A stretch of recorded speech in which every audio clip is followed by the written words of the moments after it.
I'm Kate Inglis, and you're listening to From the Heart with Ed Hart. So my guest today, as you saw, is Kate Inglis. She is a writer, a brand strategist, a photographer, a philanthropist, a TED Talk speaker. I don't get to talk to too many people who have done TED Talks, so I'm excited to hear about that and how that started.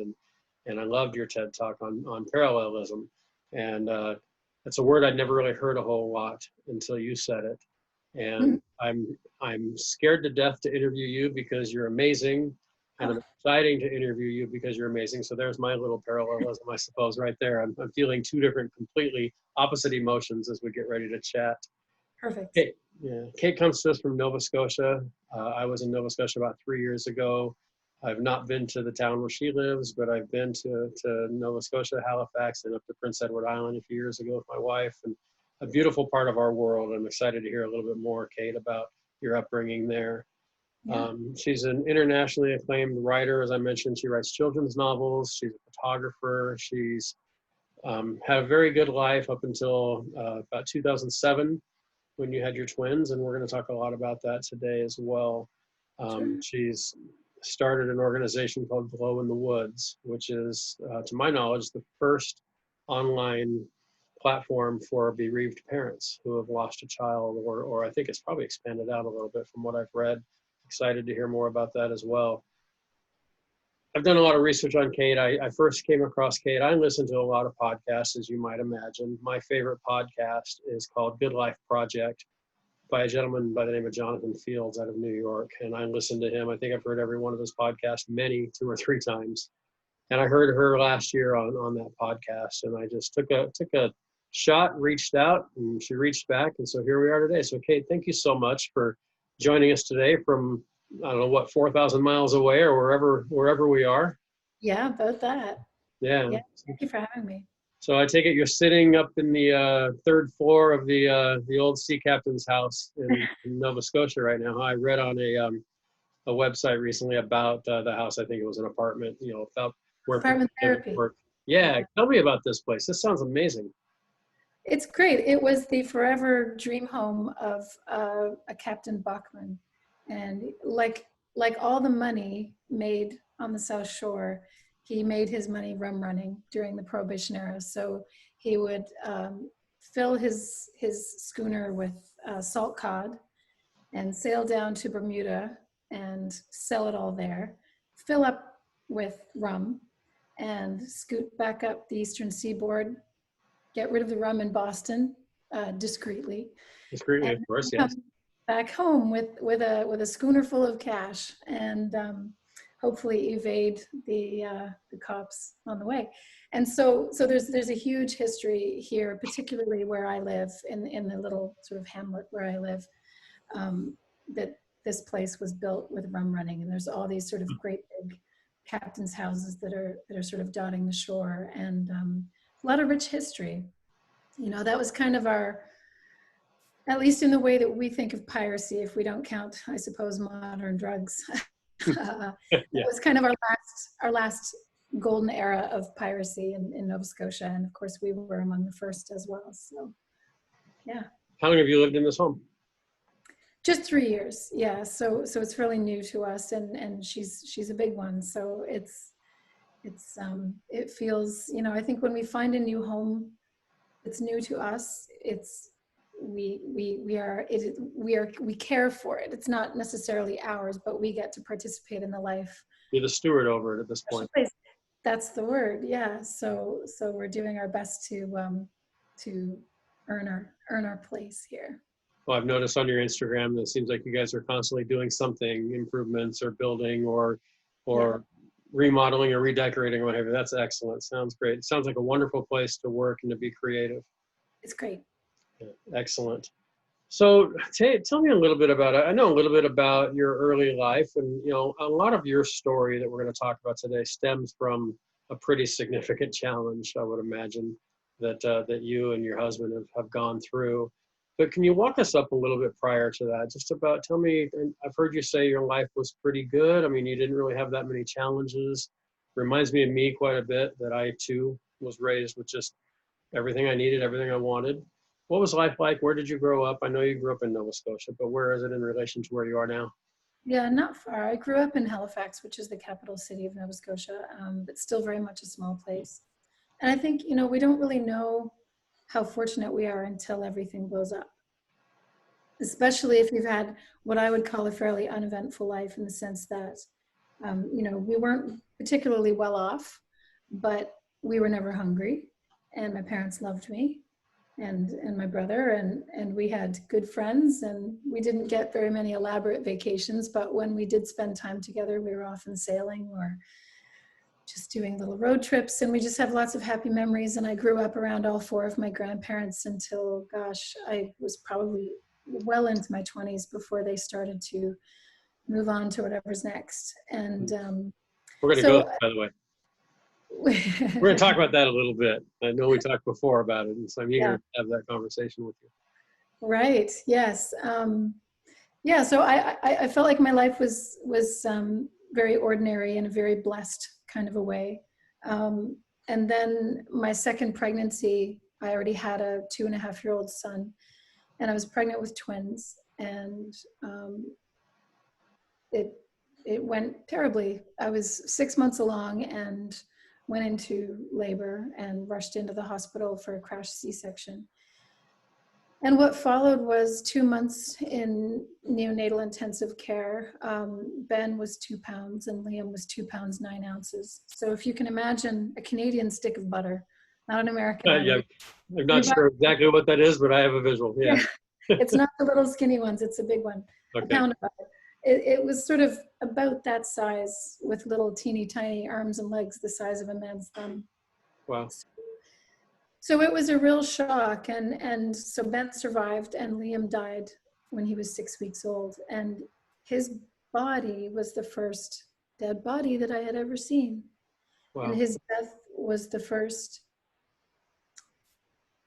witnessing that I had ever done. I lived far away when all of my grandparents passed away. And so I wasn't close to that process that is so much a heart process, but that is also a lot of logistics. When someone becomes ill and you need to support them and you need to liaise with doctors and make sure that their affairs are in order and make sure that they're comfortable and that their pain is eased and all of these things, it was all so far from me. It was all sort of this abstraction until it was my babies. Then it was smack dab in your face. So you went from, it's a thing and I recognize it, but I'm not part of it day to day, to you couldn't become more part of something like this. The loss of a child, I can't even imagine. Yeah. And so that was 13 years ago, which is hard to believe. I don't have any babies anymore. Were they identical twins, Liam and Ben? What's that? Liam and Ben, identical twins? They were, yeah. So you look at Ben, you see Liam. I do, but it's almost like there are three, if there is such a thing as sort of these parallel universes where things went in a different way. There's one universe, which is the universe now, where Liam died. And there's another universe where he survived his injuries, but was extremely disabled and lived a life of pain. And then there's another universe where I never went into early labor and everything was fine. And I have 2 identical younger 13-year-olds. Right. And so when I think about, what if he had have lived? See, that's a rough one, because he was so profoundly injured. And, the NICU is a fascinating place because we don't know why some babies rally and some babies that look like they're probably going to be okay and turn out to not make it. Yeah. Because we're not dealing with babies, we're dealing with fetuses, as the doctors explained to me. And the mystery of how they heal, what the tripwires are, and the doctors really are just kind of, let's try this today. And so it's definitely a question when you hear the term playing God.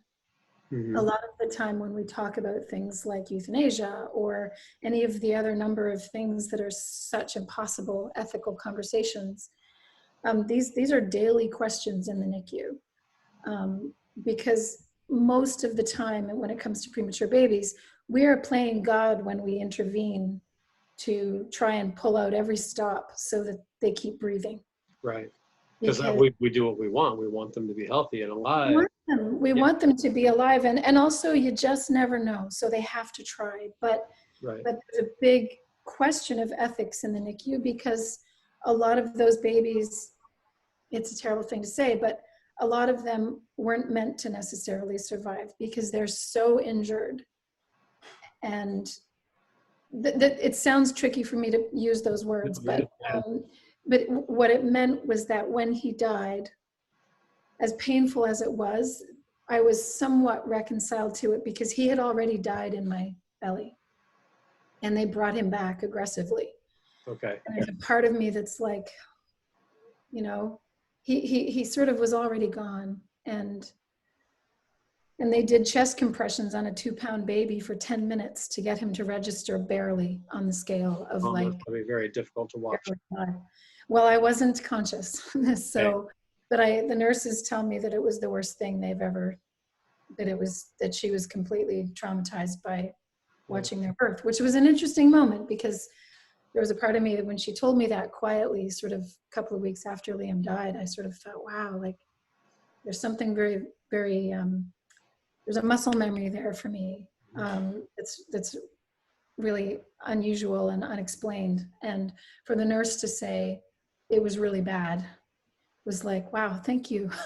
Yeah. Because Thank you the for way that giving that, but sparing me as well, because yeah, you were unconscious and didn't experience that firsthand. To be able to hear that from her as the mother, I'm sure that comfort may not be the right word that I would use anyway, but a peace potentially. You talked about that experience of that evening that he passed as being difficult yet illuminating. I'm quoting you. There's that parallelism again.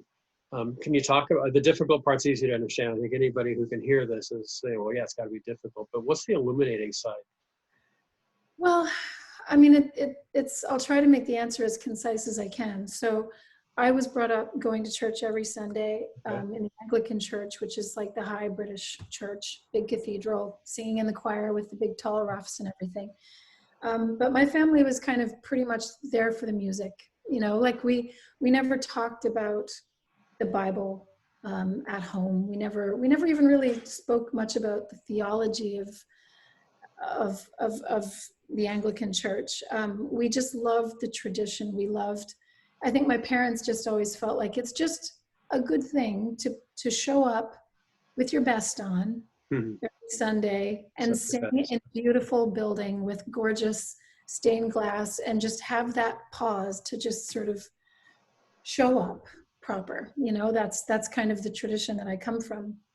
But what it meant was that when this crisis happened, by that time we had long ago kind of drifted from going every Sunday, and then all of a sudden we're teenagers, we're busy, and my parents didn't sort of push us too much. So I didn't really have sort of a theological foundation or even any kind of particular philosophy to immediately kind of lock into in terms of reconciling what was happening. The only thing that was the sort of immediate instinct for me was to write, because I just felt like if I don't reach to find a shape for what's happening to me and to my children, it's going to shape me in a way that is not necessarily on my terms. So I need to find a way to see my son, both of them, as beautiful. Yeah. Because when you see a child that your body has so gravely injured, you're not supposed to see a baby that has only been in your belly for 28 weeks. Right. Really, really, really scary. And you don't get that sort of that lovely feeling of, oh, it's a baby. Yeah, the beauty of childbirth and everything you see in the movies and in your own families and so forth. Sure, very different. Yeah, and that's the experience I had with my first baby, which was just, you're tired, but beyond that, it's just, you're just entranced.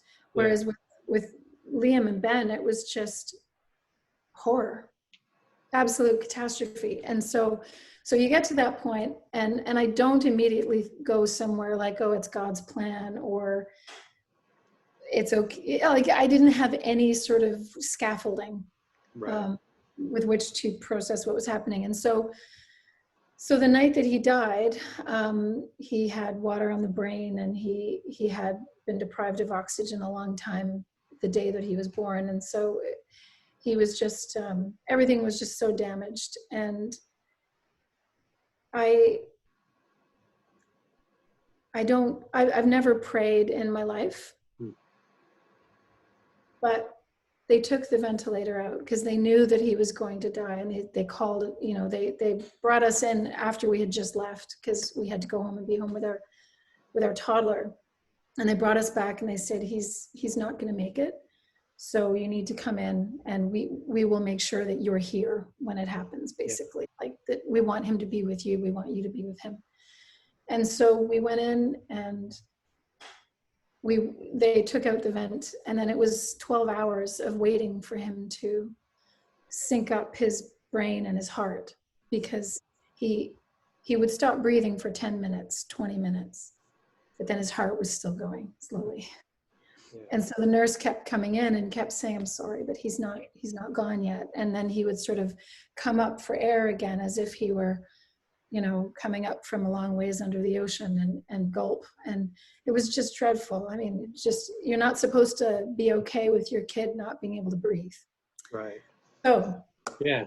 Sorry, 13 years. I know. We really went right into it, didn't we? So I don't mind, though, because it's I'm totally okay with talking about it, and I'm okay with, sometimes it affects me, and sometimes it doesn't, in the sense that I can get through, like, I've spoken about this in front of 1,000 people, sure. Written a book about it. Sometimes it bubbles up and sometimes it doesn't, but I never mind when it does, so it's okay. But the thing that is so fascinating, that is something that I've really hung on to, that's a wonderful mystery, is that 12 hours in, he's on my chest, and he had sort of gone very, very still. And I didn't think of it. I spoke aloud to the room, and I just said, please. And it was just like wow. The room was suddenly occupied. At that moment, my husband had gone to the washroom, or gone to just take a break or something. It was just a really long haul. And so I was alone in the room, and I said, please. And it was like something had been waiting for me to. All you had to do was ask. Something like that. And all of a sudden it was just there, like right up against us. And I said, please take care of my baby. And the moment that I said it, I felt hands reach, like he was on my chest like this. And I felt hands pressing under and lifting him up. And I felt his weight leave my body. Wow. And I felt a sense of joy. Like I describe in the book, it was like that feeling when you haven't seen someone for a long time, and you're in the airport and you see them, and you see them coming towards you. You say, hi, where have you been? And they smell kind of different because they've been in Europe, or they've been wherever, and they've got stories, and they've got presents in their suitcase. And it's just a wonderful reunion. You are a writer, boy, in every sense of the word. I love it.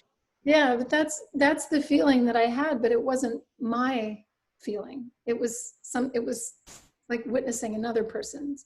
Yeah. And it was just a feeling of like, of reunion. And then this is all within a couple of seconds. And then it was gone. And then the room was empty again. And I thought, I think he's gone. And I called the nurse in, and she had already come in through the night, several times. And I said, can you see if he's gone? And so she put the stethoscope to his back, and she listened, and she said, yeah, he's gone. He's gone now. And I was like, yeah, I know. But I had no way of knowing, right, because he hadn't been breathing. So the moment his heart... That experience is really what defined it for you. Yeah. That's when you knew that he was... Something took him. Yeah. And at the time, I wouldn't have identified myself as an atheist. I also wouldn't have identified myself particularly as a Christian. I mean, right. A really big word. Both of those words. Both really massive, definitive words, yeah. Right. So I didn't, even when it happened, I wasn't like, my baby is with the angels, or Jesus came, or Right. God, or it felt like it was, You didn't and hear the Hallelujah choir and everything like. no, I didn't have that. Again, I didn't have that scaffolding. I didn't have that language kind of already set up. And so when it happened, it felt like it was Mother Nature. It felt like it was older than God. And I realize if I'm speaking to an audience of people that are already kind of in that space, they might be like, no, that's God. Like, people hear what From our paradigm. their scaffolding already tells them. Yeah. And, Exactly. and again, my atheist friends will kind of very kindly, even though it doesn't sound kind, but I don't mind, they've kind of said in the past on talking about this, don't you think that was just all in you? Like, don't you think that was just your emotion in the moment?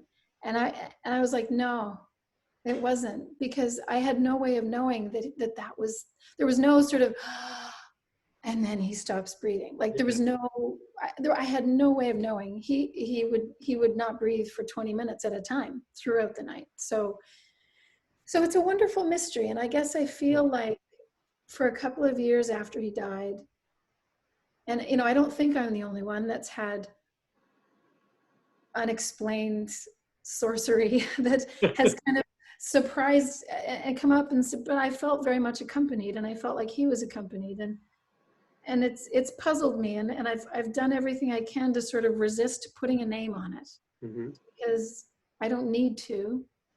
And but whenever, I really like thinking on it. It feels like a gift. So that's the very long story. And for a couple of years after he died, it felt like a window was open. Like whatever that was, if it was, I used to imagine it like it's Mother Nature, but she's like dripping in seaweed and salt, and she's got little spiders all over her, and she's just this beautiful ancient thing, that just this energy that unites all of us. And I felt like that window to that energy was open. I just felt really kind of illuminated, is the word that I used, for a couple of years. And I felt like I felt like I was in conversation for a good couple of years after that. And of course, that connection has gone 13 years later, has all the edges of everything have softened, including the tapping into that. Even the pain the pain will never go away, but the edginess of the pain, to your point, it's much softer. Yeah. Absolutely. Yeah. And the whole thing is extremely humbling, and makes me, I think of it now as just, it's my connection. It's not necessarily my connection to Liam that I think about, although of course I do. Right.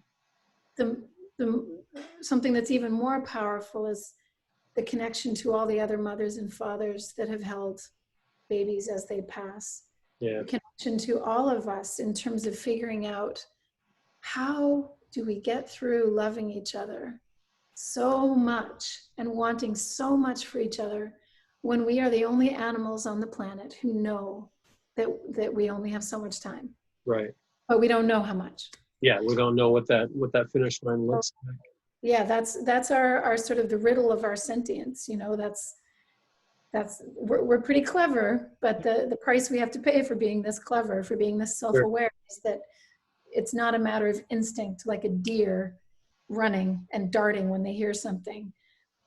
We have more than instinct. We have the ability to mull over concepts like, how long do we have, and what is happiness, and midlife crisis, and that kind of thing. Every silver lining has its cloud, and every cloud has its silver lining, if you look at it both ways. Right.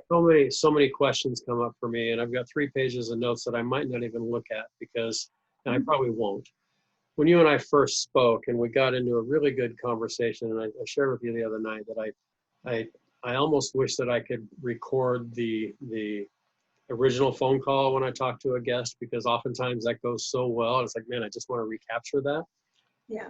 As you talked then, and as you've talked now, I pick up a very strong vibe from you, that there is a belief that even you're still ironing out. And I'm not, I'm Christian. We've talked about this, and this is not where I'm going. I'm not here to try to tell you about who God is and so forth. I mean, It's a personal journey for all of us. My wife and I always talk, if we were raised in Iraq, or if we were raised in Rome, or we were raised in Halifax, or raised in Orange County, California, where we were, our perceptions will be based on, not just on the parents that raised us, but really the geography, because people have their beliefs based on where they were raised. So I get that. Yeah. It's fascinating to me that you say you were raised in a church and you were the go for the music type of, experiences. Yeah. So I've had about 5 questions go through my head already just as I'm talking right now. I guess I'm going to go first to your parents on this experience. They took you and your siblings to church. So obviously there was something that they wanted to ingrain in their children, maybe other than just, hey, it's Sunday and it's what the community is doing, which sounds like there was some of that. Yeah. What's their perception from when you talk to them about, if not that night with Liam, just the process? What can you share about conversations you may have had with them?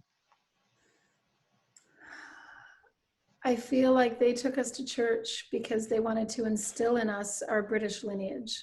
Okay. And it had nothing to do with God, Jesus, the Bible, theology. But it's bigger than that, because as I sort of mentioned, I touch on it briefly in the book, but like my parents never told me to not mess around with boys. They never told me to not smoke. They never told me to not drink. And perhaps that's because I was pretty green. Like as a teenager, I had good marks in school, and I didn't particularly act up. So they were never really pushed up against the wall in that sense. But my parents always just kind of led by being who they are. They live just up the shore from here, but they are profoundly hospitable people that are endlessly curious and interested and cheerful about the world. And they're also, I think the through line for them is in their parents and in their parents' parents. And in knowing all of these stories of all these hardworking, lovely, flawed people who all had these incredible adventures, whether it's, bombing Berlin to get one of Hitler's speeches canceled, or we have an American president in our family, William McKinley. Oh, wow. Yeah. So my dad's always been really interested in history and our background, but also the personal side of that and the personal stories. And so I feel like church for them was just because it's what you do.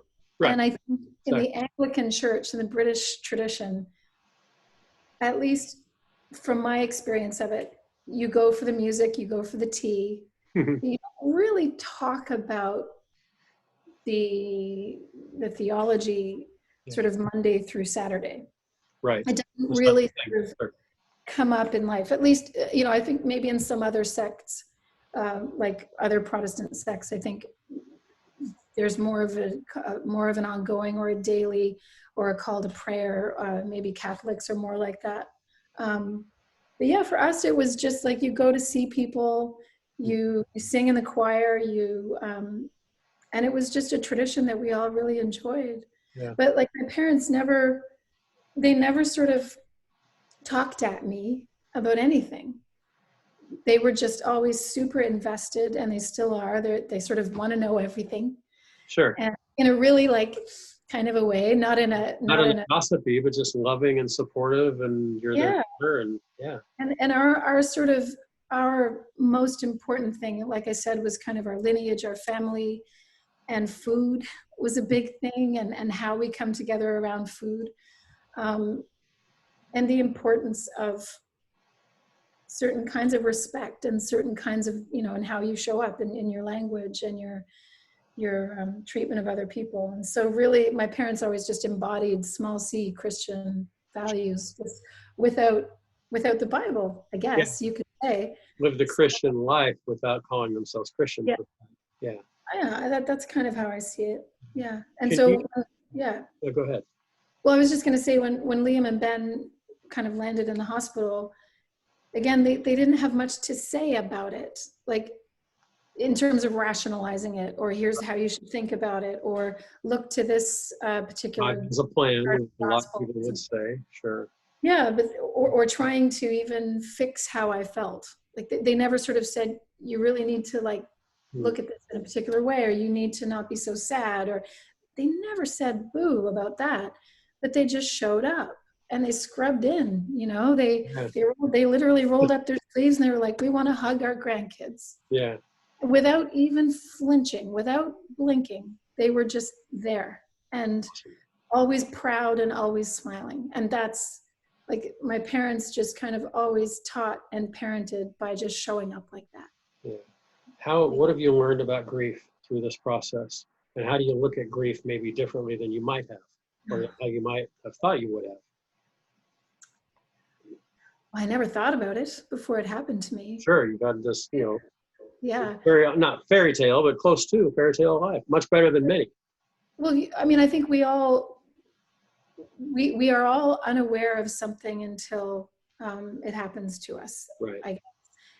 And so, I mean, and even the kind of grief that's like a grandparent dying, even though it's a grief, it's a part of the cosmic order. It's expected. Yeah. You know, like, well, they're 89 and they're 92. They had an amazing, beautiful life full of love. And gosh, we wish they could stay forever and be healthy and happy. But it just doesn't work that way. And we know Right. that. But when you encounter a grief where you lose a love really too soon, or before that person has had a chance to live, I guess I feel like the biggest lesson probably about grief is that we don't know how to face it. And we don't know, especially in the West, how to abide with those who are in it. We can be very domineering and sort of overbearing in our urge to quote unquote help Sure. people that are in grief. And in doing so, which is why I sort of founded Glow in the Woods, Mm-hmm. we end up inadvertently hemming in people in grief and not letting them feel what they feel. And we don't end up doing enough listening. We end up coming on them with our scaffolding, saying, look, this scaffolding is great for me. Here you go. Let me place mine on you because it worked for me. Yeah. And what worked for you might not work for me. And it's in the best of intentions, but it generally doesn't help. And so I think the most important thing that I learned is that it's never the wrong thing to say, I don't know what to say, but man, like, tell me how you're doing. Like, really tell me how you're doing. And if that person doesn't want to talk, they might say, yeah, I'm fine. I'm okay. I'm getting through. Then you just say, good on you. You're on my mind. Yeah. And if you have opened something up and given them some space, and if they're in the mood to say, you know what, I'm not fine, I'm really not okay, then you can just sit with them. And that, that's the biggest lesson I think that I learned. I read in your book, and I've been wanting to ask you about this since I read it months and months ago. What's the best thing that people have said to you early on, 13 years ago when you lost Liam, over the process? Thousands of times you've had conversations with people about your journey. Yeah. What's the best question or the best comment you've heard from people? Here's your chance to maybe coach a few people, because we've all been through, we've all had loss. And again, your scaffolding may not work for the person listening to this today, but what helped you the most? Well, I think the one thing that works all the time, but some of us are a little clumsier at reading the cues than others, is to meet someone where they are. I love that phrase. Yeah. So one of the biggest moments for me, I did write about in the book, where I had gone to Frenchie's, which is one of our maritime, lovely sort of thrift shop, basically, except it's kind of a phenomenon in the Maritimes. And so I was in Frenchie's with Ben, wearing him in a Mai Tai. And of course, when he was let out of the hospital 2 months old, and he was 5 pounds. Okay. So when I would wear him in the Mai Tai, which is a little carrier that you kind of just strap him to your chest, which is just right here, he didn't even look like a real baby because he was so tiny. Right. And I was in Frenchie's, just one of those errands that you make up for yourself when you have an infant, that you just need to kind of slowly walk the house a little bit. Yeah. Doing this with the grocery cart and sort of slowly walking the aisles and just kind of filling your days. And so I was doing that, and a friend of my mom's saw me, and she came over. And she took me by the shoulders and she said, "Oh my God, I can't believe what happened to you. It's just terrible. How are you doing? I can't even believe it. I'm just floored. Look, there he is. But how are you doing?" Like, oh, like she was mad for me. Yeah. She was just really like, "God, I can't get over it. What Hmm. happened? What a shock. I am just shocked. Are you okay?" Like she didn't sort of, where so many people would see me and literally like, Yeah, the okay, head turn, other way. they turn the other way, or they try immediately go into fix-it mode. Yeah, because they would think, oh, they see me and they just think like, dead baby, and they would just run, and that was so isolating, because it was more comfortable for people to think of what happened as just a pregnancy gone awry. Yeah. It was a lot harder for them to think of, no, that wasn't just like a miscarriage, that was a baby. That was a human life. Yeah. So to hit Yeah, it head on. So it sounds like in your case, what worked when someone just addresses it and just, look, I'm really sad that this happened and I'm here. And, I know I can't do anything, but just to be here to listen and to be here to yeah. tell you, yeah, it sucks that that happened. Yeah, Yeah. yeah, that's exactly what she said. And it was really just a matter of opening that space between us. And no matter where I wanted to be in that space, she was cool with it. Yeah. So I know that in that moment, I could just tell by her demeanor that if I was just like, some people, if you went up to them and you said, "This terrible thing has happened to you, I can't believe it," Right. they might be like, "Look, I'm just trying to keep it together here. Yeah. I don't want to talk about it. And I'm tired of people bringing it up." But I know that for her, that it would have been okay if I had just been like, "Yep, I'm just trying to soldier on. I I think can't, that's the fear I want that to we be have. breaking down to the top," The you fear know? that, excuse me, the fear that I have at times is that I might catch you in a moment when you're not thinking about it. And if I bring it up, then I take you back there. There really probably aren't too many moments where it's not that it's forefront of your brain and your mind the entire time, but Yeah, when you're shopping and looking through things for a moment, you're having some normalcy. And then if I come up and say, "Oh, I'm so sorry," it's like, "Oh, I just took her back." So it's a tough yeah. decision in that. Yeah. And there's an interesting distinction between going up to someone and saying, "I'm so sorry," and going up to someone and saying, "Hey, you've been on my mind. How are you doing?" Because somehow when you go up to someone and you see them and you click in to what happened to them and you go up to them, you're like, "I'm so sorry," like condolences. Because when you put condolences on someone, you are then demanding a certain type of exchange. A certain response you expect. You know what I mean? And Yeah. so, and sometimes that's okay, but sometimes maybe that person, but it's more of a general touch in to just, I think, say, "I'm so happy to see you because you've been on my mind. And I've just been wondering how you're doing. Are you good? Like, are you okay?" Yeah. Excuse me. And in that moment, Yeah, me too. There's something we're both we're our yeah. throats for a minute. Yeah. And if that person is in a space to say, "Boy, I've really feel like I've been pulling every day up from the bottom of the well," Yeah. or they might just be grateful that, like, they know what you're saying. They know that you're referencing what happened, but you're not necessarily putting them in that space of, "Please accept my condolences," Right. because that is sort of an exchange that has some expectations attached to it. And again, it's really tough because sometimes that's totally appropriate. And Yeah. a lot of the time, really, the worst thing is to say nothing and pretend it never happened. Go to the other side of the street and just ignore too. That's the That is absolute. just so isolating. Yeah. Yeah. So you told me that you trust me and that you'll allow me to take this a few places. So Yeah. I'd like to go back. I want to ask you how Ben's doing, but I want to hold on in a minute and do that if that's okay. And if you don't want to go there, I understand. He's 13. Totally fine. I totally get that. What's your belief system of where Liam is today? And this isn't the Christian asking you, trying to pull you my way at all, Justin. This is Yeah. just more, I'm curious, your belief system, or you and your husband, Nick, right?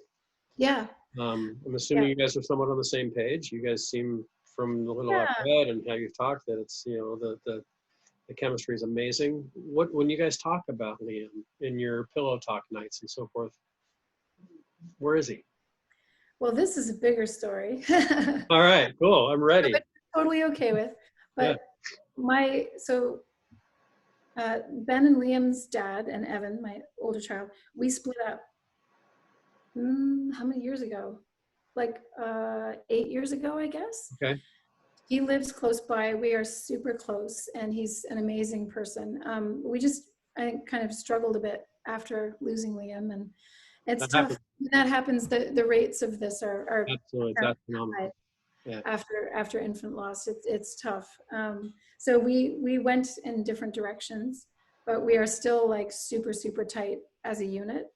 And then I was on my own for several years, and then I met Nick because, like, I hope he's okay. I'm sure he's okay with me mentioning the whole context of the story, but I was his wedding photographer in 2011.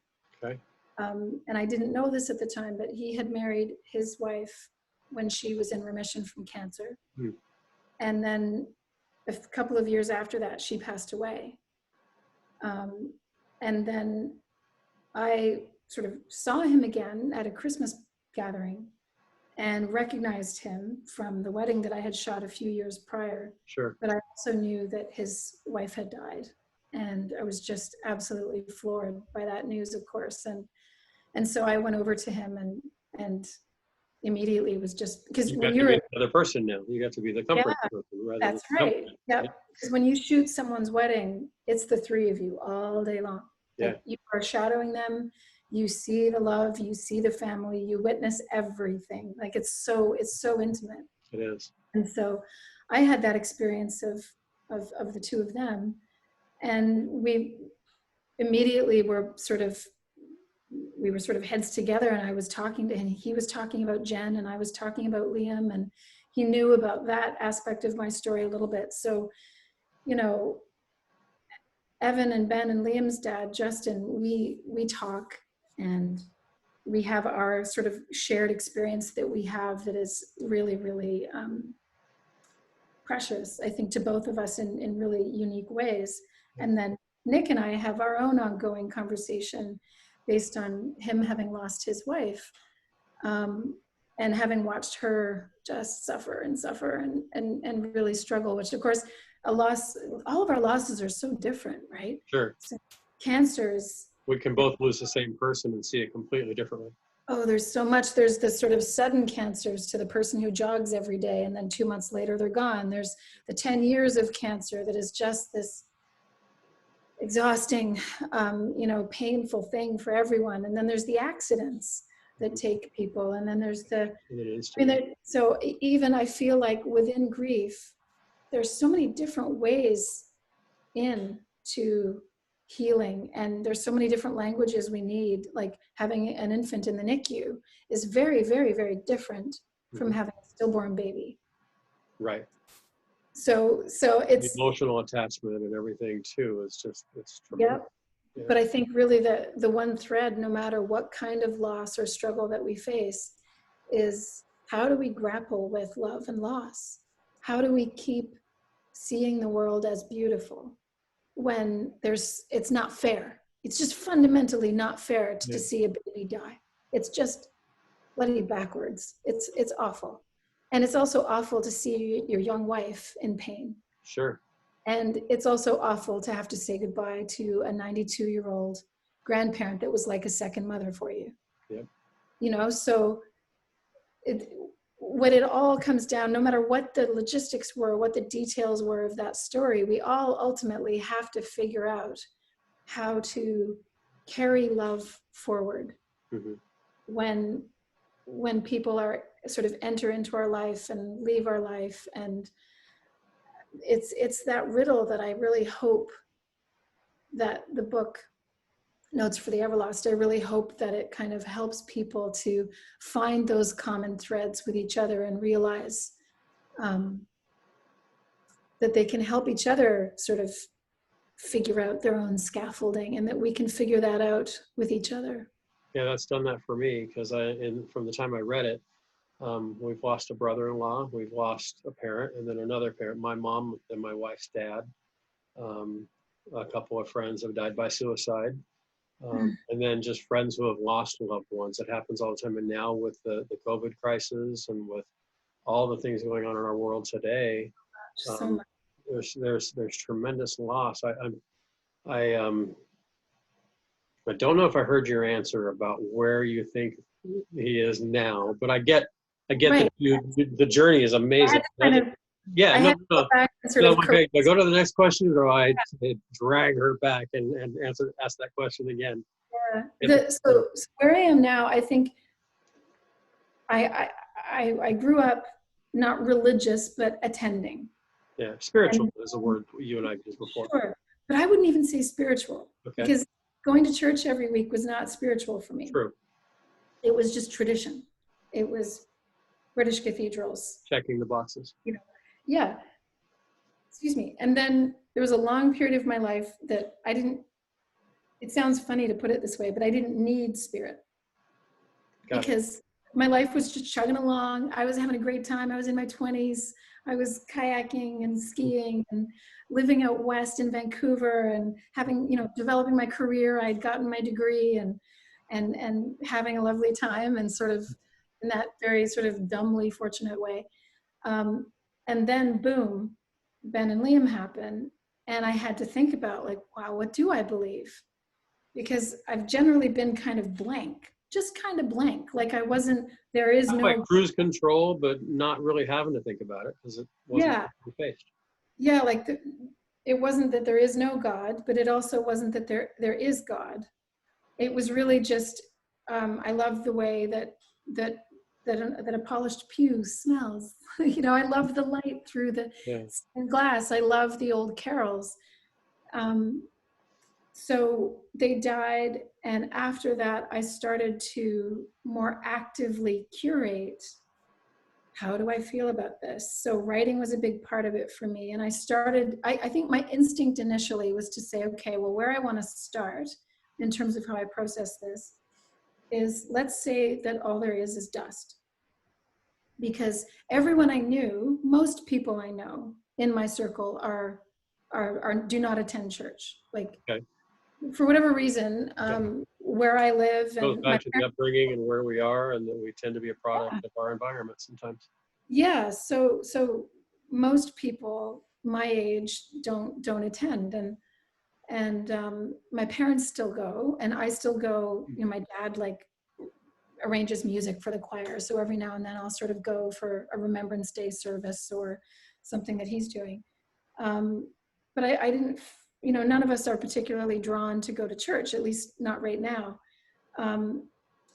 So I guess that's where I wanted, my instinct was to begin with the most brutal doubt. Mm-hmm. And that was my baseline, was to say, okay, so let's say there is nothing. Let's say all there is dust. And then of course, the first place my brain would go was something took Liam. So it can't. That's what I was thinking, is that experience. I mean, yeah, it was just head around that experience. Yeah, but it didn't feel like God to me. It didn't feel like anything that you'd find in a church. So I think for me, my church was writing and sort of coming up with finding the shape of that story for myself. And a while after that, I started becoming interested in atheism, only in the sense that I enjoyed hearing people talk about it. So I would listen to podcasts and read books, and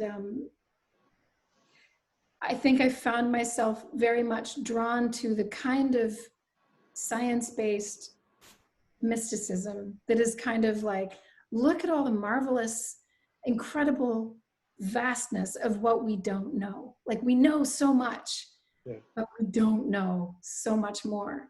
And the sort of Neil deGrasse Tyson, I go into a planetarium in New York City and I'm just weeping and weeping and weeping. And I know that I'm thinking of Liam, because I'm thinking of scattering his ashes in the Everglades, and I'm thinking he's in the belly of a turtle.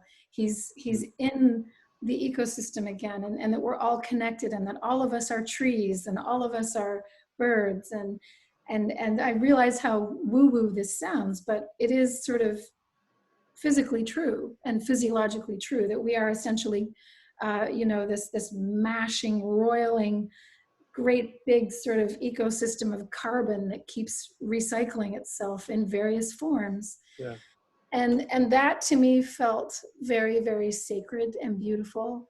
But I think lately, and I feel like that's kind of the space I was in when I wrote Notes for the Everlost. So I've had a little bit of feedback from people that are more definitively religious that felt like there were aspects of the book that were not religious enough for them, or there were aspects of the book that were like a little bit more, what's the word, like a little too aggressively looking for something in nothing, if that makes sense. Yeah, yeah, it does.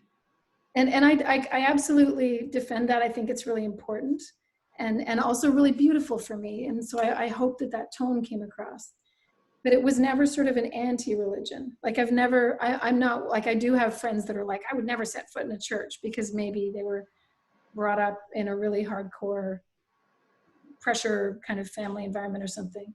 But that's never, ever, ever been me. And just recently, I've actually been, because of tradition and thinking of lineage and thinking of all the people that came before me, there's a United Church just up the road on the seashore here, and it's just very small and very sweet.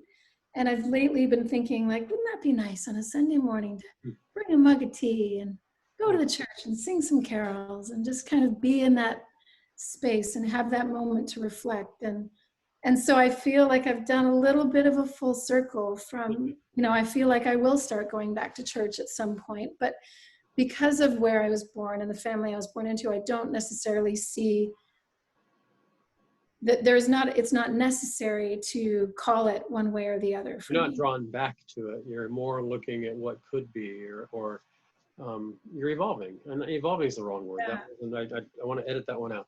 It's not an evolution as much as it's just a process, like you say. And we're all on a journey. And if you'd have told me when I was 18 the religious and spiritual journey I was going to go on, I would have said, okay, sure, let's drink to that, And now if you tell me what my next 5 years are, I'll probably believe you, because I've been through so many different transitions in my own belief system that, I know what my core is. I know where my belief system is, but the changes in philosophy and how we educate and how we learn, I have no idea what the next 5 years look like.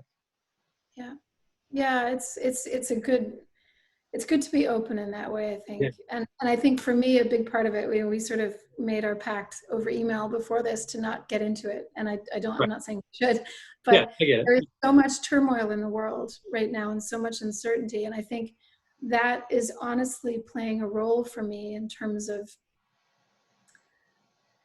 how to make sense. And the fact that tradition, I think, is being a little bit lost in the shuffle, whether it's the internet age or, there's great things about the internet age. Here we are having a conversation. Exactly. But it's also just this sort of moment where everything is coalescing, where we have not really sure what we can trust. And there's so much information, but so much of it is kind of hollow. And there's so many influences on our kids. And we have so much power, but so much uncertainty, and there's a lot of narrative being pushed, and there's a lot of political stuff being pushed, and my gut instinct in that is just, I want to keep going down the path that everyone who came before me went down. That I feel like I'm missing some of that tradition. I miss the way a church smells, an old church, and I feel such a gratitude when I go into that old church and they have the names of all of my little hamlets, World War I and World War II veterans, like on the wall. Yeah. And they went to that church. They walked up the road on the shore before they left. History. You have that emotional tie to history. Absolutely. And so I feel like I've been kind of missing that. And I miss my grandparents right now. Like I think almost daily, when I see the world unfolding and I see what's happening, I hear my grandfather's voice and my grandmother's voice and my other four of them, and how they would see this and what they would tell me and what their prescription would be as that generation, our best generation, as we often call them. And it makes me feel a little bit of sort of generational shame And it also makes me feel inspired at the same time to just find more quiet productivity in my life and just keep generating, keep building, and keep up with the hospitality. You know? Yeah, my dad's 93, and I often just want to sit and just listen to his, growing up in the Depression and serving in World War II, and just I'm mind boggled. I was born in the 60s, but he was late 30s when I came around. He had this whole life already. Think of me in my 30s and feeling like, wow, I'm so old. Now I look back at 30s and like, wow, it was so long ago. Yeah. How are your boys, and what do you envision for them? What as a mom now? You get to give a little mom's blessing, if you will, to your boys now. And then the second question is, how's Ben? I'd love to hear his perspective of having lost a twin that he was with technically for 11 months, the 9 months and then the 2, and how that's impacted his life moving forward. First of all, what do you hope for them, and then how's he doing?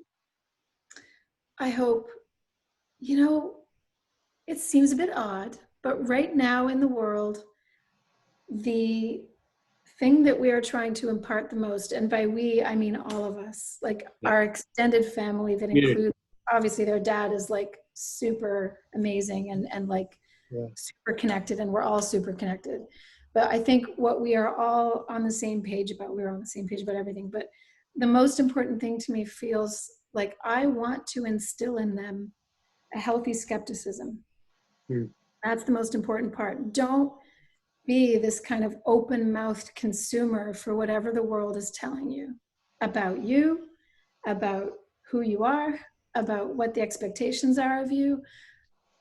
This is getting into some dicey territory, but the world nowadays tells young men that, they are a certain thing. And I don't agree. So it's for me, I want them to grow up and understand compassion and understand masculinity for themselves and come to terms with who they are in a way that is healthy, and in a way so that as they now have phones, they now have access to the world through this kind of insane avalanche that is, the digital life. I want to send them out there saying, be skeptical, be your own free thinker. Trust but verify, as we've heard people say. What's that? Trust but verify. Something like that, yeah. To just don't buy into all the narratives. Like, just be very, take a pause. Like, don't be like all of us, just reacting all day long. Just pause. Just take it in. Find sources that feel like they're sort of aggregating sort of balance. Yeah. But otherwise just be sort of like, just be guarded, like guard your heart, guard your soul. And I think if we can learn to do that, how to kind of just walk lightly through that minefield, just learn how to step lightly so that you can come out, so that you can figure out in that minefield how to self-create and self-generate a life that feels steady and well-rooted in the knowledge of the self, and in in being kind of plugged into others in a way that is instinctual and good.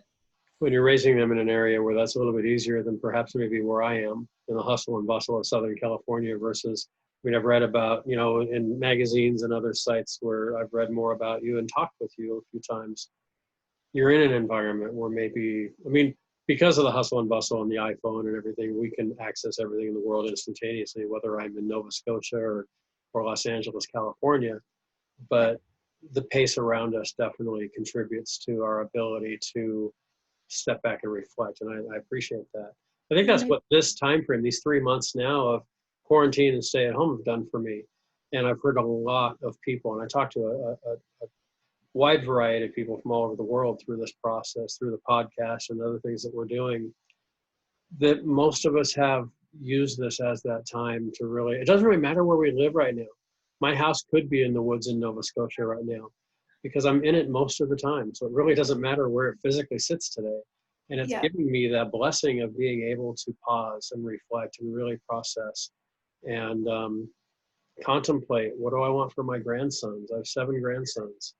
So And you really haven't. certainly, yeah, and certainly I think about each of them individually and collectively several times every day. And what do I want for them?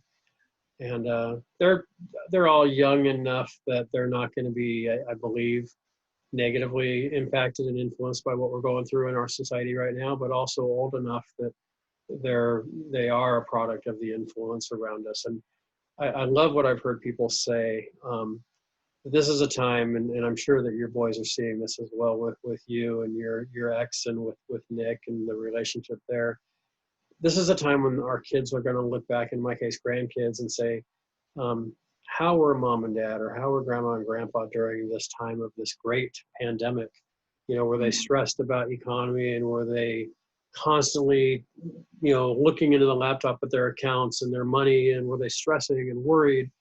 Or were they handling those things probably, but doing them differently, but still playing on the floor with me and playing video games with me and going on walks? And I get that your boys probably are getting a lot of you, maybe even more so now through this. Yeah, I mean, I work from home, so Right. it's, and my husband does as well. Mhm. And so we're just here a lot. Awesome. We're just here. We're in their lives as soon as when school is on, when they come home from school, we're here. But I feel like, one of the biggest things for me is I just want them to keep talking to us. Like, it's really important to me that around the dinner table that we have really honest, enlivening conversations where we invite our kids into our processing of the world so that they can, like, we're modeling bumbling through. Yeah. Hopefully with some grace, and hopefully with our own skepticism and with our own pause and with our own sort of critical thinking. And we're very open in sharing that with them, so that I hope they can develop those skills for themselves instead of just sort of absorbing everything they're being told and absorbing everything, without just having the apparatus to guard their sense of themselves, and their sense of what's in the future for them. You know what I think the key is to them continuing to talk to you? Continue to listen. Yeah. Continue to listen, continue to observe. I know listening, oftentimes we think of that as secondary because someone has to talk first. Yeah. We listen with our eyes more than we listen with our ears. Watch them, pay attention. I'm not giving advice. Trust me, I'm the last guy to give parental advice here. But my observation from what I've seen with the companies that I work for, with the children and grandchildren and just people I'm around, is really the key to get people to continue to talk is you really first have to listen. Because they have to feel heard. They have to feel like, you're going to act on what they tell you. You're not going to react. You're not going to get angry if they tell you something you don't want to hear. You're going to say, you know what, I understand why you may have made that choice. Let's talk that process through. And there's no panacea that's simple and works every single time. But for me, the listening is key. Yeah, and I think sort of being interested in what they think about things. Yeah, exactly. Every now and then, it's not so much that they are just joining in on our conversation, but every now and then we'll kind of check in on them and just say, that thing going on, what do you think about that? Yeah. What are you seeing? Yeah, their opinion. There? And our oldest in particular he'll be like, oh yeah, like here's what I think. And he'll start sort of pacing. Like, when you do that sort of walking meditation talking. Yep. And he'll start like pacing back and forth, and he's talking, and so it's wonderful to kind of watch them find the words and to be like, wow, like we really have very grown up conversations with them. I mean, they're 15 and 13, so sure. They're ready to have those conversations. If they don't have them with us, then they're going to get them on God help us. They're going to get it on Tumblr. Get them from you. Yeah. They're going to, yeah. So it's better that we just demonstrate that interest in what they have to say and what they think. Does Ben have those twin moments that you hear about? Ben, I think now that he's like, my instinct around Ben is to always follow his lead as much as possible. So I don't bring Liam up to him. Sure.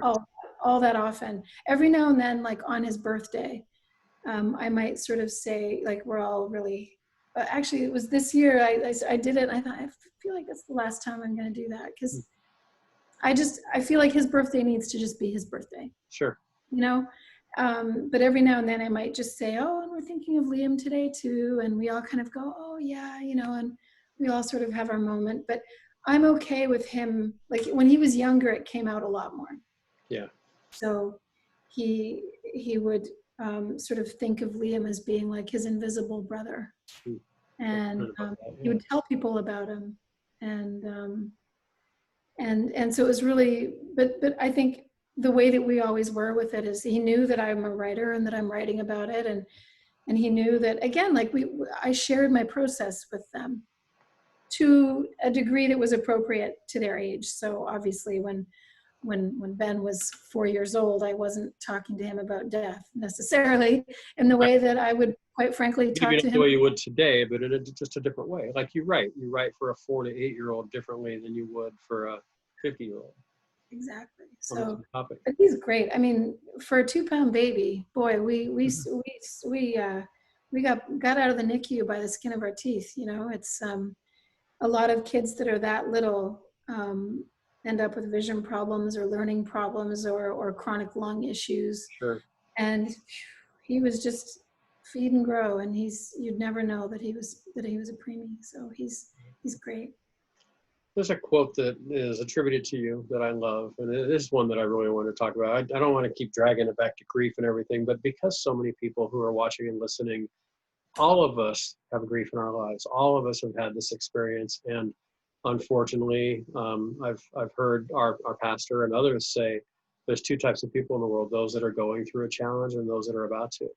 Yeah, it's just So we're all going to go through that. But you wrote, and I'm going to paraphrase without my glass. I'm going to try to read it without the glasses on.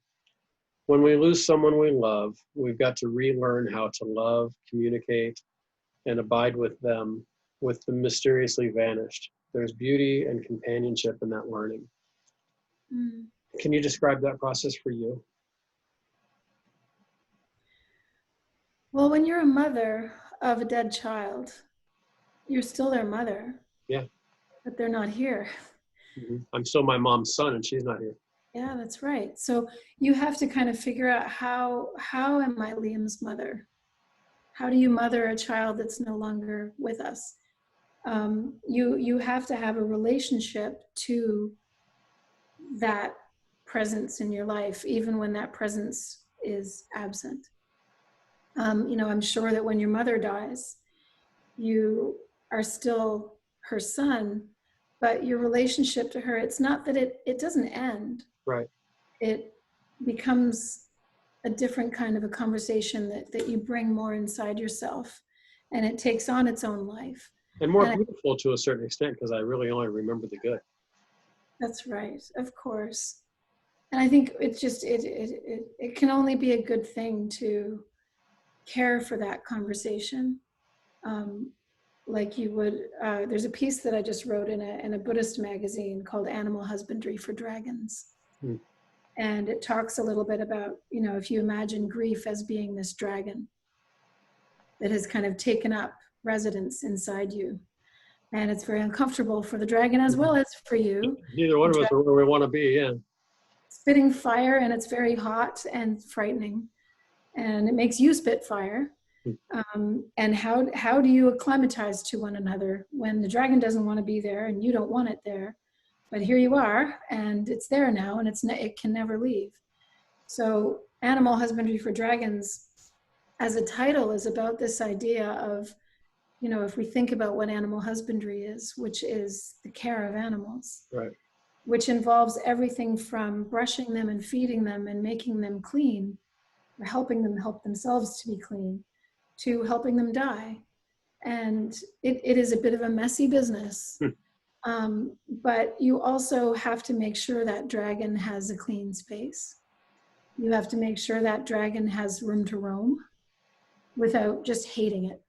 You know, if you just hate that dragon, it's never gonna find peace inside you. Yeah.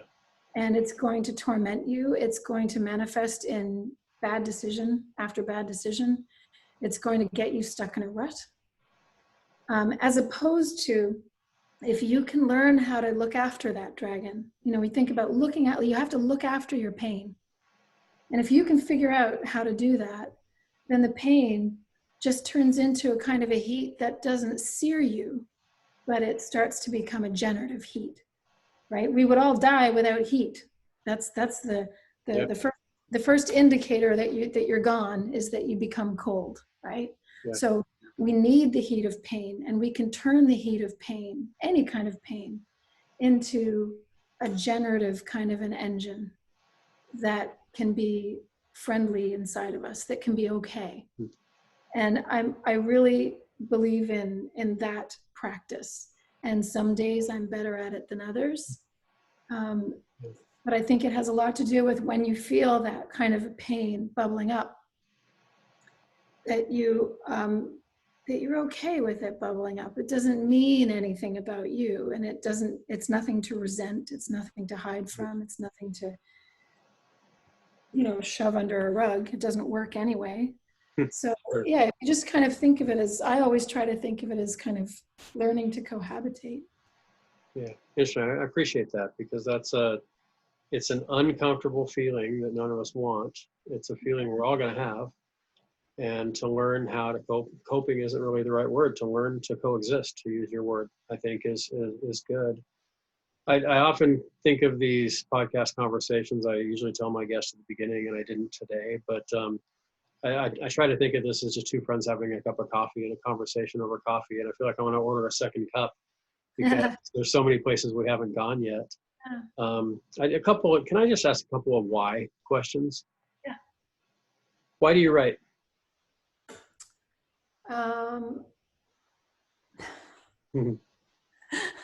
Why do I write? Uh-oh, career change. No, just kidding. Yeah, I think it's just it's my exercise. Some people, I look at them and I say, why do you run? Like, that looks miserable. And why do you jog? They say jogging adds 10 years to your life, but they don't tell you you're spending those 10 years jogging. Yeah, do that, right. Yeah. So I look at the jogger and I think, I do not get it.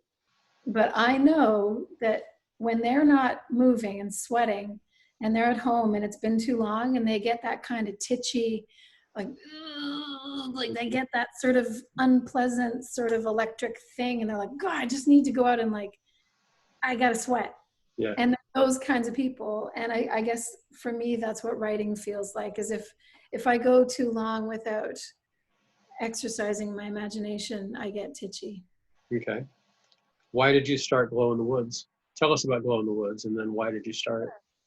Glowinthewoods.com is sort of a community, a community for bereaved parents, generally of infants, but of course anyone's welcome to kind of browse through it. And it's a cohort of writers that kind of comes and goes depending on how they feel about the writing. Yeah. So it's very literary in the sense that it's not like personal blogs. It's not people telling their personal stories of loss. It's kind of a springboard to help people think about all the different aspects of what happens when you lose a baby and life after that. So it's women and men talking about everything from marriage to, how do you keep going forward in your body when your body killed your baby? Like, and I those are strong words. Right, so, right. It is. But as a woman, that's how it feels, is that your body let your baby down. And that's really tough. How do you go on and continue rejoicing in your body, taking it out for a run? How do you look after it when you're so angry at your body? So there's so much, and there's religion. How do you grapple with what you thought was your unshakable faith after your baby dies? So there's so much richness in terms of that I think a lot of people, after they have a loss like this, they become, quite frankly, insatiable for. I want to hear how other people are dealing with the dumb stuff people say to you, or how are people dealing with family members? How are people dealing with all the other babies that go on to be born perfectly ordinary? Right. When you are sort of that one person, that Medusa, having to kind of endure. It's a guilt you feel when everyone reviews help you and your neighbor isn't. Yeah, there's so much. So Glow in the Woods, basically I started up because I wanted to kind of create a place to just deal with the isolation and the loneliness and a place where people could kind of not have to mince their words. Yeah. But, because there's one way that you speak in mixed company, and then there's a shorthand that you can use with other people that have been through the same thing. So if you have someone in your life who committed suicide, you can talk about that experience in a way that you can't talk about it with anyone else other than other people who have also had someone commit suicide. So there's Sure. a shortcut there that can sometimes, you can just skip over all that stuff in the middle. That's the case, right? As they say. Yeah. Right to meet, right? Yeah, I don't need to hear your story. You need to tell my story. To your words, or let's meet. What do we do now? What do we do now? And that's why Glow in the Woods exists. Yeah, excellent. No, I've been on it a lot. I love it. I love the stories and the writings and so forth on there. I won't go into the blog because we talked about that before, but you do have some pretty cool stuff. And I encourage anybody that has had any loss, I mean, whether it's a baby or a child or a loved one or a spouse or anyone. For me personally, there was a lot of therapy there. I read through a lot, and loss of life the way we've known it prior to 3 months ago is a loss. It's not losing a baby, but it's a loss. Yeah. And dealing with loss is I think there's therapy there for all of us. I hope so. What's next for you? I know about a book coming up. You want to tell us about your new book and anything behind that? I have a new, so before Notes for the Everlost was my fourth book. Fourth book. So my first two were I want to get to the point where I can't remember what number book it is. That's pretty cool. I'm a writer too, not like you, but I do love to write. Yeah, well, I wrote two sort of middle grade adventure novels for kids, like for sort of 12 and up. Then I wrote a picture book, sort of a jokey, funny, silly picture book for 4 to 8-year-olds.